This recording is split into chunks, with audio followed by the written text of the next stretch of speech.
Will you marry me? Isn't that a line that many women dream of hearing? Indeed, I've fantasized about it myself, and it always warms my heart when I hear it in dramas. But I never expected to hear it under these circumstances. We're at a high-end restaurant, a place known by all the locals. Surely, it's a perfect spot for a proposal. But the man proposing is Roy. In front of Roy sits not me, but a younger woman. Michelle has lost all her charm since we got married. Even so, his selfish behavior is inexcusable. I can still date younger women, you know. I'm a good-looking man. Did I really raise such a deluded man? I'm filled with regret and introspection.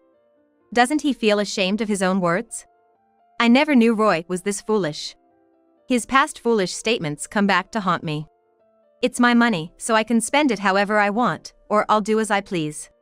Roy had become completely dependent on my earnings. I'm disappointed in my lack of judgment. The struggles of our life together and my hidden irritation. It seems like it's time to let it all out. And I'm not the only one who's suffered. I want to laugh off the chaos Roy has caused and watch him fall. I'm Michelle, a 39-year-old office worker in a regional city. It's not a big city, but it has everything necessary for raising a family, attracting many families from other areas. I have an 11-year-old son, Ken. Ken is a source of pride, excelling in both academics and sports.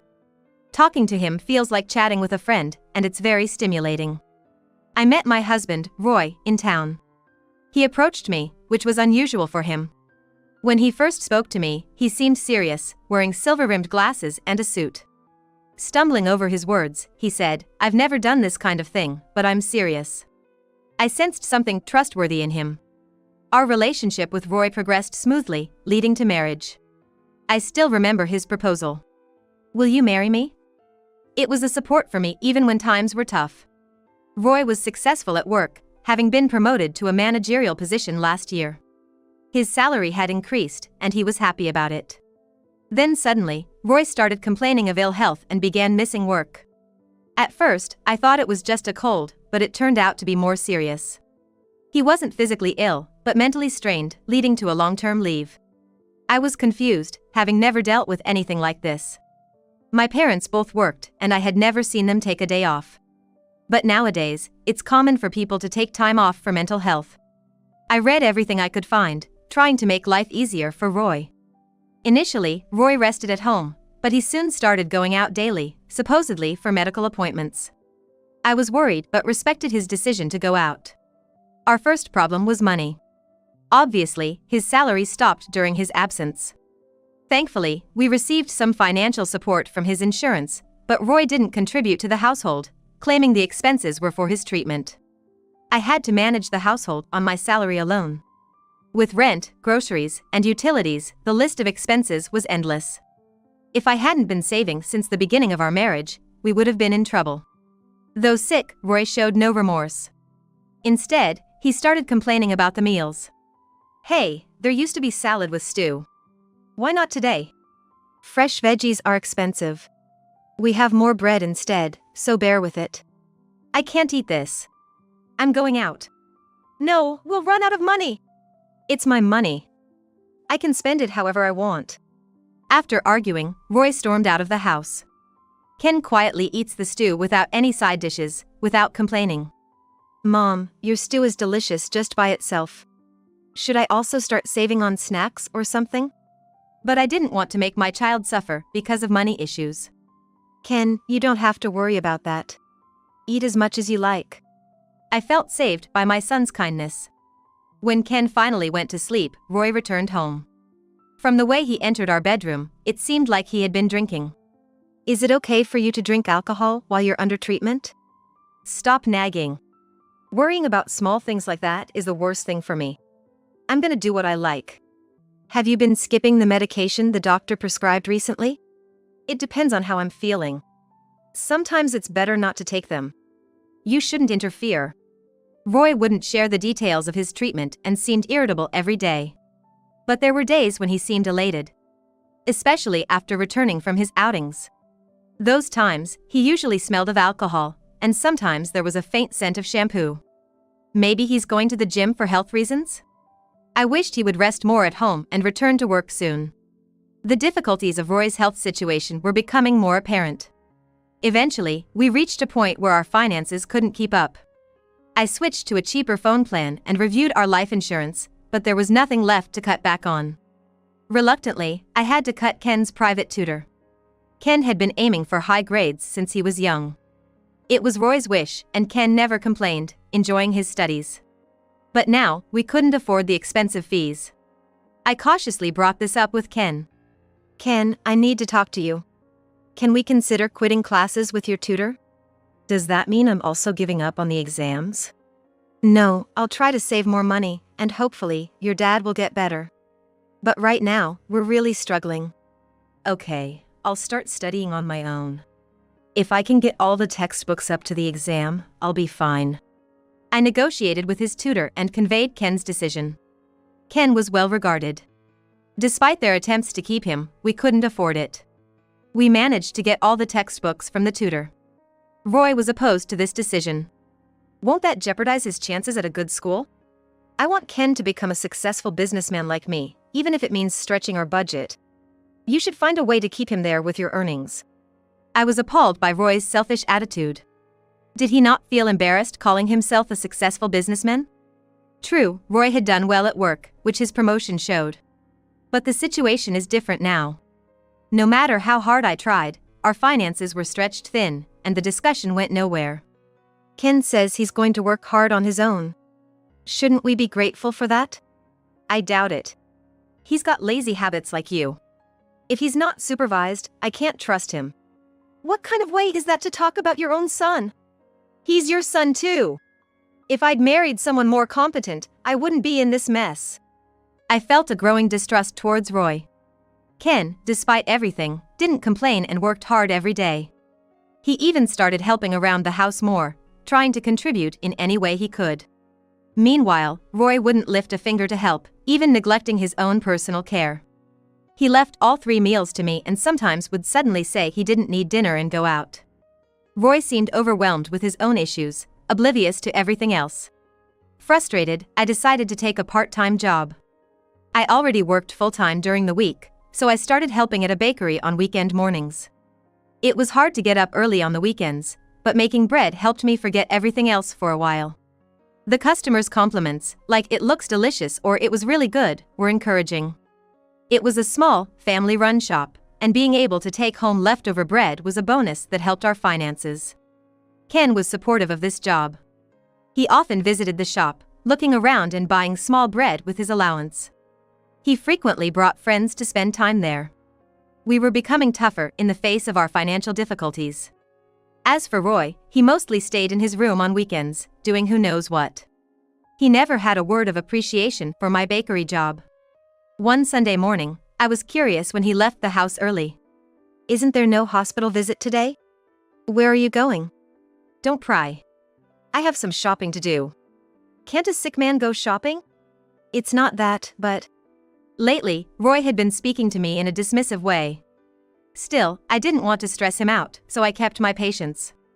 That evening, when Roy came home, he was clutching a brand-name shopping bag. He tried to hide it with other items, but it was from my favorite brand. Popular among people in their 20s and 30s. I recalled that today was the release of a limited edition item at the department store. I wondered why Roy would have such an expensive item but didn't want to upset him by asking. With my doubts unspoken, I went to bed feeling uneasy. The next day, good news arrived at our home. I had won a supermarket sweepstakes. Recently, I have been regularly entering contests and promotions as part of my savings efforts. The prize was a meal voucher for a high-end restaurant. However, my availability was limited. I casually asked Roy about his schedule, but he said he had an overnight medical test. So, Ken and I decided to enjoy a nice lunch at the restaurant without telling Roy. The restaurant was a famous local establishment, known by everyone and often visited by people from other regions. Located opposite a historic church, it was also a popular wedding venue. Ken and I had long admired it. Excited about the meal, our home was filled with a secret buzz. On the day of the meal, dressed up, we entered a world different from our daily life. The calm interior offered views of a beautiful garden and the solemn church. Contrary to my expectation of private rooms, The daytime setup was open and welcoming to tourists, with partitions removed. Ken and I were seated at the back. After ordering, Ken looked around and suddenly seemed uneasy. "What's wrong?" he whispered. "Hey, isn't that Dad sitting over there?" "No way. Your dad's in the hospital for tests." Glancing back, I saw it was indeed Roy. Unmistakable from his back and posture. He even had the brand name shopping bag from the other day. And in front of Roy sat a beautiful young woman. Their table looked like they had just finished their meal. "Maria, I chose this place today because I have something to say. Will you marry me?" It hit me then. Roy was having an affair.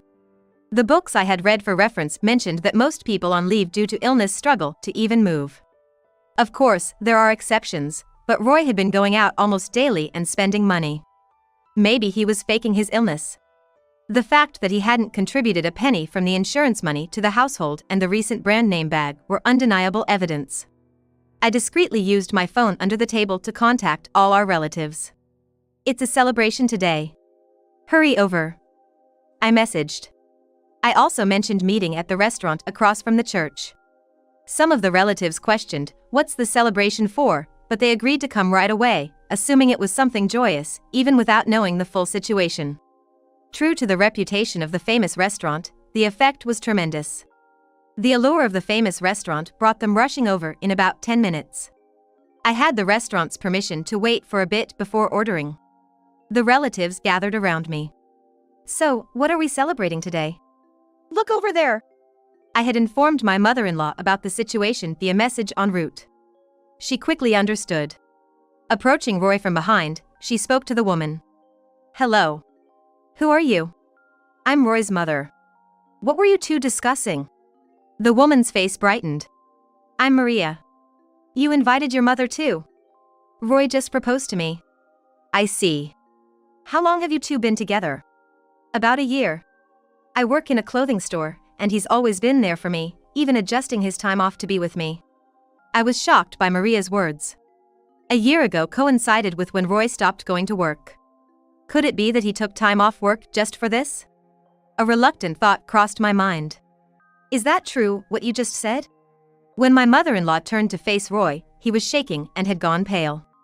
Behind her, he could see me and all our relatives. "What are you all doing here?" "Answer the question." My mother-in-law slammed her hand on the table in front of Roy. Like a detective interrogating a suspect. She was a former teacher who hated dishonesty. I had never seen her look so formidable. "Why are you behaving like this? Aren't you going to celebrate with us?" "This man, he's married with an 11-year-old child. He's in no position to be proposing." "What? Is that true, Roy?" Roy, as if resigning himself, admitted it's true. Immediately, Maria slammed the table. "Unbelievable. You flirted with me while you're married." "No, Maria, let's talk about this." "What's there to talk about?" I was appalled. Roy had even flirted with Maria. He had used his seemingly respectable appearance as a cover to do as he pleased. But Roy was not an especially charming man. At best, he was a middle-aged man whose only merit was being thin. I got tired of Michelle. Ever since we got married, she lost all her charm. All she talks about is household stuff. I was exhausted by such a matronly wife. Even so, Roy had always been a dreamer. I thought it was my duty to keep him grounded. "If you're going to say that, what about you as a husband since we got married? You always wear the same clothes, don't care about your hairstyle, and have never helped around the house." "I'm the breadwinner. That's a man's charm. You just exposed yourself. Then what charm do you have now when you're not working?" I was disappointed in Roy's reasoning. After all, he was in no position to criticize anyone. Moreover, I had always been mindful of my appearance, often receiving compliments, and was diligent in household chores. I didn't want to slack off just because we were both working. I was sick of Michelle. Then I met Maria at a shopping center. She looked like an angel. I couldn't believe what he was saying. No matter the reason, infidelity is inexcusable. Especially when married with a child. Maria agreed to go out with me. I can still date young women. I'm handsome. Don't be delusional. I was with you only for future financial support for my new store. Roy seemed shocked by her words. He had never doubted Maria's love for him. Who else would date an old man like you? I'm still young. Give me back this past year. You're lying. No lie. I plan to divorce you after getting a new store by marrying you. Roy looked shocked, as if betrayed by his beliefs. Let me say something. I stood up and approached Roy. This man stopped working a year ago. He claimed to be unwell, and I tried to be understanding, but he went too far. He neglected our family, putting himself first. Ken had to endure a lot because of him. I can't consider this man my husband anymore. Honestly, I suspect his illness this past year was all an act. My mother-in-law glared at Roy and pressed him. Aren't you ashamed, being accused like this? Don't you want to say it's an exaggeration to call it malingering? No, it's okay. It was indeed a sham. Roy then stuck out his tongue. The doctor and my company were so gullible. Just saying I felt a bit sick, they treated me like I was fragile. Thanks to them, I got money and could do whatever I wanted. I couldn't give up such an easy life. Do you realize how many sacrifices were made because of that? It's none of my concern. In Roy's words, my mother-in-law seemed to reach her limit. Don't joke around. Michelle came to me for advice several times. What do you think of her feelings? I'll live a life that's suitable for me. It's a new beginning with Maria. Now, if you understand, please don't interrupt my proposal. That's when Maria spoke up. I'm not breaking up with him until I get compensation for tarnishing my reputation. Sure. I'll also demand child support and the living expenses you squandered this past year. Roy found himself between Maria in front of him and me behind, with no allies to turn to. He started receiving jeers from the relatives. A waiter approached our table and gently suggested, "Excuse me, it seems to be about time for you to leave." They wanted us outside to avoid disturbing the restaurant's atmosphere. We all moved to the church outside the restaurant. Roy, what's the truth? Tell us from your own mouth. It's true that I've been seeing Maria for the past year. So, the illness was all fake, right? Yes. Pretending to be sick meant I could take time off work and see Maria easily. I used the insurance money for gifts, and I did some part-time work for the extra cash. This entire year was a result of Roy's selfish actions. It felt foolish to have supported such a man, adjusting my and Ken's lives for him. It was all because of you. You liar. You traitor. From the relatives came comments like, "How could you neglect such a good wife?" and "I'm cutting ties with you. Let's get a divorce." Wait, now that Maria is gone, you're all I have left, Michelle. So, I'm just your second choice. What if Maria changes her mind and wants to marry you? Then, I'd go with Maria. It's natural for a man to switch to a better woman. I was disgusted. Roy still didn't understand his situation. One of the relatives muttered, "He's a real idiot." Hold on, I'm not changing my mind. I'm done with this lowlife. I get it. That was just a hypothetical scenario. But now it's clear how much of a scumbag Roy is. Without Michelle, who will cook and do laundry for me? Can you believe this guy? Then my mother-in-law stepped forward. I didn't raise you to be such a son. Her loud voice echoed in the shrine. All I've heard is self-centered excuses. Are you even human? I feel the same way. How do we fix this scum? It's impossible. But committing insurance fraud is a serious crime. I won't help him even if he comes crying to me. My mother-in-law was resolute. Come on, Michelle, help me. No. I'm cutting ties with you. Make sure you don't miss any payments I mentioned earlier, no matter how broke you are. That day ended with everyone condemning Roy. I didn't let Roy into the house. I discarded consumables, sent all his belongings to his parents' house, and completely avoided him. I refused all his mail and parcels, as he was no longer family. Roy's room, which I entered for the first time in a while, was a mess. I found numerous receipts, revealing he'd spent a lot on Maria. It also turned out that his supposed hospital stays were actually trips with Maria. I boxed up the travel photos and souvenirs as evidence of his affair. It seemed Roy planned to quit his job, take my earnings, and remarry Maria. Unbeknownst to us, there were other witnesses at the restaurant. Executives from Roy's company. They had recognized Roy and debated approaching him but decided to ignore him, thinking it was private. However, they overheard our conversation and were shocked. Roy's infidelity and fraudulent sick leave enraged the executives. Roy underwent a thorough investigation. It revealed that 90% of his doctor's visits were lies. Mostly to meet Maria. Effectively, Roy, a manager, was skipping work to see a woman.